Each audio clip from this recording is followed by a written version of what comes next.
What's up, goodies? Welcome back to your girl channel and to my kitchen, How to Cook. And today we are making Jamaican curry goat recipe in the kitchen. Fast, easy and simple. Make sure you subscribe, goodie, if you have not already. And turn on your post notifications so you won't miss any of these uploads. And for all I'm returning goodie, on a don't know my love, but on a ready for cook, come on, let's cook. Look what prayer can do. Hypocrite and bad mind must flow. The same mouth would tear for you, and the same one them would turn round and boo. Yeah, prayer me I use and win. Prayer me I use and win. Okay, goodie, let's cook. Now we have our goat meat here that has been nicely washed with salt, lemon juice, and vinegar. Be sure that you wash your meat thoroughly before you place any seasonings on it. Now, before you get started seasoning your meat, you want to remove any excess amount of water that might have been left over after you washed your meat, okay? Remove the water as much as you possibly can.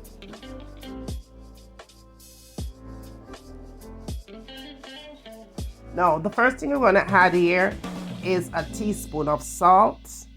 And you could add as much salt as you like in your kitchen, but I did add a teaspoon here. Now I'm also adding 1 teaspoon of black pepper, 1 teaspoon of onion powder, 1 teaspoon of garlic powder,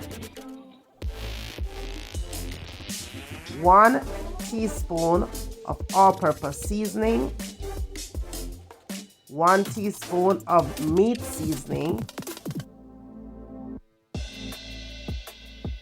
and I'm also going to be adding 1 teaspoon of the original curry powder, and I'm using the Ocheros brand here.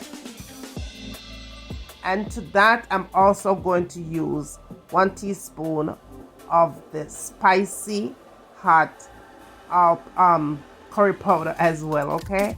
So I added 1 teaspoon of each of that.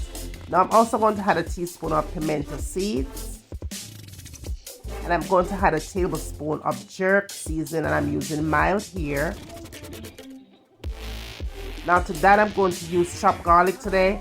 So we're adding 2 tablespoons of chopped garlic. If you're using garlic cloves, use at least 6 garlic cloves.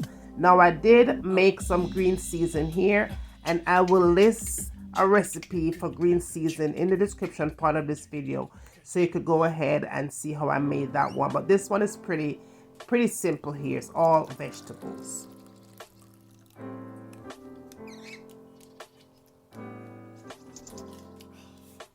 Now if you're still watching me here, goodie, please go ahead and thumbs up the video, okay? Now to this, I am adding some ginger, fresh ginger here, and you could add ginger powder if that's what you have. Now I'm also going to add a medium onion here. Any onion of your choice will do.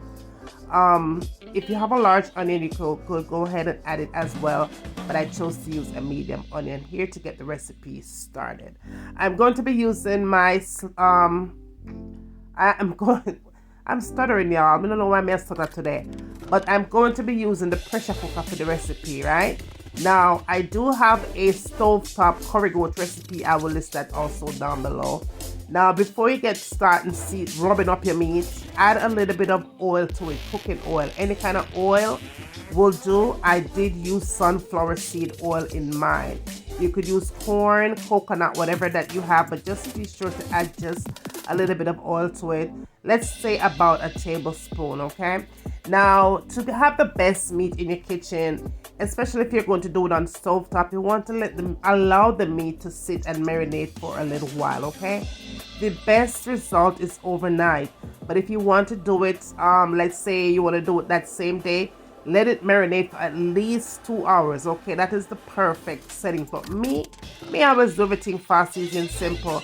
But however, I'm going to allow this one to sit for 30 minutes. I'm going to add it either you could add it into your slow cooker, because I does have recipe that I made with the curry style here in the slow cooker, but this one is going in the pressure cooker, and it's going to be sitting and marinate for 30 minutes, and that's what it looks like after you season it all good with your green season, etc., etc. After 30 minutes of marinating time, we're going to put this baby into the pressure cooker, right? So we go ahead and we just put it in here. We're going to add some water to it. Of course, you could use like stock, like a meat stock or a chicken stock, whatever kind of stock you could add it. But today we're just going to add some plain regular water to it. Okay, that is what it looks like at closer glance here. We're going to put about 2 cups of water in here. That's all it needs. A lot of you have been asking me about this slow cooker. I'm going to show do a demo on it and show you guys what it is and where my buy it and all of that stuff. And I'm going to do a recipe using it so you can see exactly how it works. Okay, so don't worry, I got you. I will definitely do a review coming soon, so look out for it. Now I added my 2 cups of water here, and all I'm going to do is just add some rosemary on top, leave it unbuttered, close up the pressure cooker.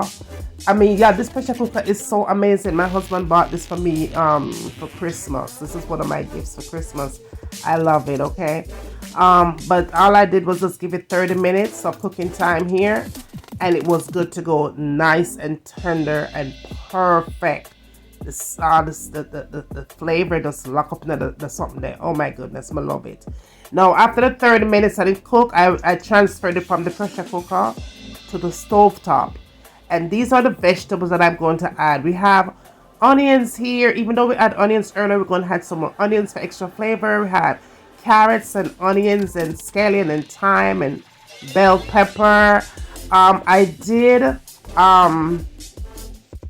did use 2 pepper for the recipe, but I'm not going to pop them. Just going to add them to it. But that is it. That's all you need here. But be sure that you had some potatoes, okay? It thickens up the gravy. Now, all you have to do here is very simple. Let's go ahead and just pour all your veggies of choice here to it. And if you is a bell pepper lover, go ahead and add some additional bell peppers. I only chose to use 1 here, which was the green one. You could add the red, the yellow, the orange, whatever you feel comfortable using. Just go ahead and add it. But be sure that you flavor this thing up. Now, another thing that I need you to know once again here, always explain this process. When you add vegetables in your pot and then you had any water, be sure that you add seasonings to it, okay? So here I'm adding the water here. I'll say maybe about I had in another 2 cups of water here. And then you want to go in and add your seasonings, okay? Be sure anytime you mellow out your cooking with water, add back season. All I did was add some all-purpose season back to it and some black pepper, and that was it. Just be sure that you add seasonings anytime you add water to your pot, because the water is going to take away from the flavor, okay? And we're not trying to lose flavor, we are trying to gain flavor. So add your season anytime you add additional water to your pot, okay? Period. Now that is it. That is all set and ready to go. I'm turning my fire down here at a medium heat because I don't want it to cook too fast. I want it to steam nice and slow and mellow, okay? Nice and slow and mellow. And after about 30 minutes when it's nicely simmered, oh my goodness, this is what we have here. Everything come together nice and proper.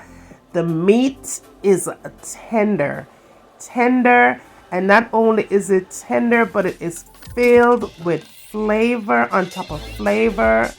The potatoes are nice and tender. As you can see, the potato gives the gravy a thickener, so we didn't have to have any cornstarch. The meat is falling off the bone, as you can see. It is perfect. The carrots give it a nice little sweet taste to it. A lot of people might say, oh, how you add carrots to your curry goat? Listen, you could add any vegetables you want to any meat that you're cooking.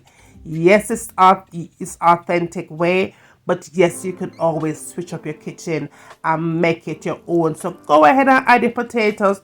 Go ahead and add your carrots. And when you're done cook, the thing looks just like this. It is even giving life, more flavor, more everything. It's going to separate your cooking from everybody else today. So go ahead and make your kitchen love you even more, okay? Look at that gravy. And I didn't add any thickener to it. all the thickeners was from the potato, and that is it, y'all. Now, this recipe comes requested because you wanted me to make another one. Even though I have so many other recipes, this one is for you. So go to make sure, say, you give the video a big thumbs up. Thumbs up the videos, man. Tell a friend to tell a friend. Tell them what's cooking up over here. Bring them, come and send them, come. I'm waiting. And after you get doing all of that, tell me where you want to see me cook next in my kitchen. And remember, as always, from my kitchen to your kitchen, enjoy!